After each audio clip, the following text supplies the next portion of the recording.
rytdiena, palyginus su vakarykšte, galiu pasakyti, keiktis galima. O paskui bandykite, pasvajokite apie Rifų Džegonėlą, apie Montblaną, apie dar kažką, tai, labai sunku.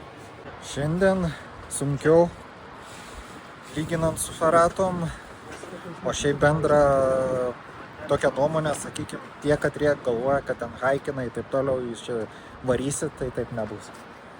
Žiauriai reikia pasiruošti iš tiesų tokiems iššūkiams, tokioms kelionėms. Aišku, išėjus nemyžti į batą, o visa kita yra super, žiūrėsim, kas bus rytoj.